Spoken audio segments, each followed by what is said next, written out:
Toorov. Poolkaitses on number 87 Martin Jose. Kuressaare kasutas ka eelmisel aastal oma relva. Lendab pall seal väga... Oot, olukord! Aga ei saa Saar pallile pihta ja aga suudetakse blokkida, aga nüüd on Harjul võimalus. Kas siit tuleb peale löök? Ei tule. Piht lööb peale ja pall on väravas. Ja Piht lööb peale ja pall on väravas. Lasti vabalt lüüa. Ja väga vabalt jäi Piht üksinda. Tundus, et on Piht. Vaatame üle. Ei olnud ikkagi. See on Eerme. Eerme, jaa.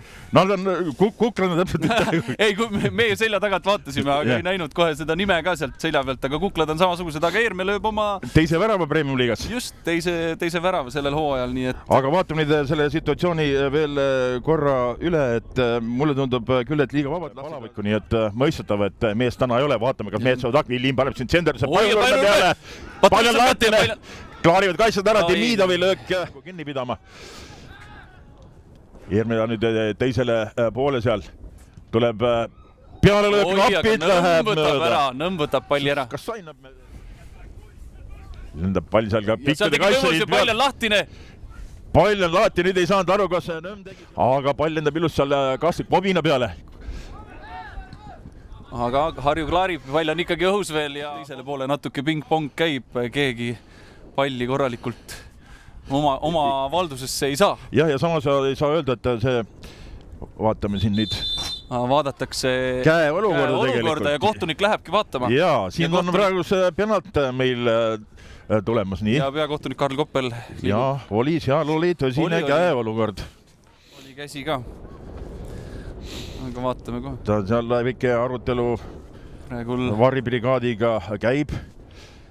Eks siin mängijad ja publik ja kõik on... Penalti.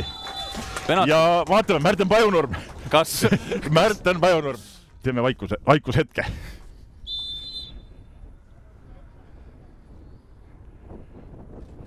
Ja Märten Pajunurm ei eksi. See on Märten Pajunurm. Ütleme nii, et trennis vist on läbi tehtud see olukord uuesti, et vaadatud, kuidas see pall sinna ristnurka sättida rahulikult. Ja ikkagi löövad siin välja ka kogemused, et kohe näha, et näete, meeskond siin ilusasti õnnitleb Märten Pajunurme kaptenina. Ütleb poistele, paneme, käitab seda nagu õiet, aga Demidovi palli lennavad nii kõrgelt. Nüüd võimalus! Ja Baturins tõrjub. Kas see on nüüd Baturis esimene tõrje? Sellist tuult jõuab rohkem sisse ja nüüd... Demidov läks seal appi, ohtlik peale. Ja tõmmelt tõrje! Väga hea tõrje. Vaatasin, et juba tulevad sellest olukorrast välja, aga nüüd ikkagi Harjul tuleb peale lööki. Nõmm peab tõrje tegema. Ja, vatte all oli korralikult see ei ole. Et ta on päris küps. Nii lendab see pall seal jälle kõrgelt. Jälle ohtlik olukord ja kas tuleb väljast ka löök? Pall käib latis ära. Ja, keegi kõrgusel ja pall Kuressaare ründane ei jõua. Nüüd Otto Robert mängib edasi. Iliinile paneb see Chipsi Rammus Saare peale. Ja pall on lahti ja Ottol on võimalus. Saar lööb üle. Ja Konksu. Jälle on löögi võimalus. Kas lööb ka? Lööb ja aga lööb üle. Rõõmussaar. Ja pall on... Ja on pall väravas. Pall on väravas Rudenko.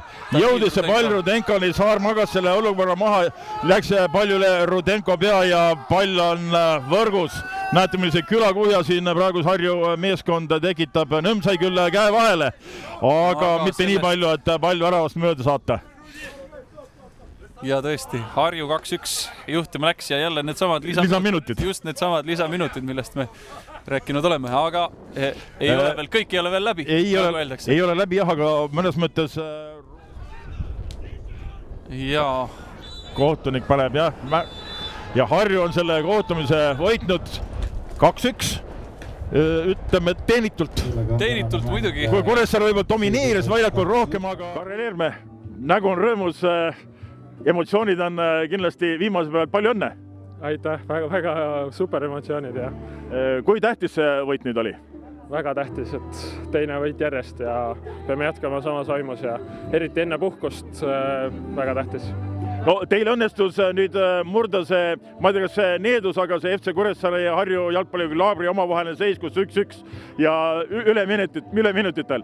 Aga traditsiooniliselt tabas nende meeskondade omavahelises võitluses skoori Harju ja täna ka oli niimoodi, et jala said kiirelt valgeks. Ja et väga tähtis, et saime kohe esimese värava ja Ruudio poolt väga hea värav, et viimasel minutil, et jah, et eelmised mängu kõik 1-1 jäänud, aga nüüd suutsime selle lõpetada. No alustanud olete võib-olla paremini kui lootsite või oli kohe selline plaan? Muidugi, et lähme ikka võitma ja et selline plaan oligi. Mäng on teile kulgenud praegu suurepäraselt, et on nüüd sellest ka mingid eesmärgid teil muutunud? Eesmärgid sama, võtame mängu haaval ja lähme igat mängu võitma. Kui hästi teile kokkumäng on sujunud? Piht on sulle uus mängupartner? Ja uus mängupartner, aga minu arust sujus väga hea ja täna oli näha, et söödud tulid hästi välja ja et oleks saanud veel Pihile ühe värava anda, aga ei tulnud täna. Mis sa arvad, mis teie pluss praegus on? Ma arvan, et pluss on see, et me oleme nii kokkuhoidev tiim ja lähme võitleme iga punkti pärast.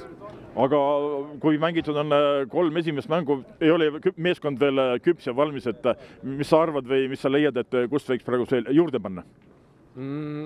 Juurde tuleks veel rünnakul panna, et veel rohkem väravaid ja et kaitses ikka 0, et täna küll minu paha, et penalt, aga et veel, et hoida clean sheet ka.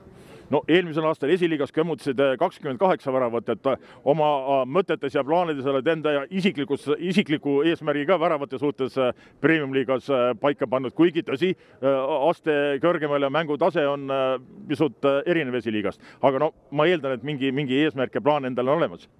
Eesmärk ei ole, lähen iga mäng ja proovin lüüa nii palju kui võimalik. Aitäh, edu! Märten Pajunurm, FC Kuressaare kapten. Võrreldes Eermega nagu ei ole nii hea? Jah, emotsioon on täpselt vastupidine, et praegu kohutavalt kahju. Viimasel minutil andsime viigipunkti käest ära, oli ka variante endal seal võita, vahepeal saime väga hea surra peale. Standardolukordasid oli metsikult palju, et ise ei löönud ära ja lõpus lohakas kaitses ja praegu on kohutavalt raske kuulata, mis on taustal toimub. Aga 2 kodumängu ja mõlemates kohtumistes on löödud lisaminutitel see otsustav värav, millest FC Kuressaare on kaotanud. Kas meeskond kaotab lõpus kontsentratsiooni või millest see tuleb? Ma arvan, et lihtsalt jalgpall mõnikord kukub niipidi, teispidi, et hooaja jooksul tuleb kindlasti mänge ja variante, kus kukub lööme ise mängu lõpus ära, et see praegu lihtsalt, et on 2 korda kodus juhtunud niimoodi lihtsalt ebaõnn ja muidugi endale peame otsa vaatama fookused ja kõik asjad, aga kindlasti suudame ise vastastel niimoodi teha ja see ei ole siin mingi muster või probleem, vaid lihtsalt praegu 2 lihtsalt rumalat olukorda. Räägime ka penaltitest, et Narva vastu ei realiseerinud täna muutsid midagi, läksid enesekindlamalt või oli sul väike värin sees? Ei, värinat ei olnud, et mulle meeldib, et mida suurema pingega saab penaltit lüüa, seda parem on lüüa tegelikult. Narva vastu Matrosso oli nii palju penalteid löönud, mõtlesin, et vahelduseks teen midagi teistsugust, aga ta tegi ka midagi teistsugust ja eksisingi üle pika aja, et täna jäin oma liistud juurde, et kõige kindlam on ikka ristnurka sinna kuul panna, et läks sisse ja ma arvan, et edaspidi proovin ka ikka. Sinu kui FC Kuressaare kapteni käest ma panen ikkagi ära küsima küsimuse, et kui palju mõjutas meeskonda Otto Robert Lipu ümber toimunu? Mõjutas positiivselt, sest see asi nagu tekkis ja väga kiiresti sai positiivsed lahendused, et riietusruumis pigem oli sellega Ottoga Otto oli ise rahul ja meeskond oli rahul ja et see nii kiiresti lahendati ära, et see ei ole mingi negatiivset mõju polnud ja hakkasime keskenduma järgmisele mängule, et kui Otto ütles, et asi on korras, liigume edasi, siis kogu meeskond on Otto taga alati olnud, et ei mõjud, kui mõjus, siis üldse positiivselt. No ma lasen sind ära, et sa ei peaks laulu kuulda.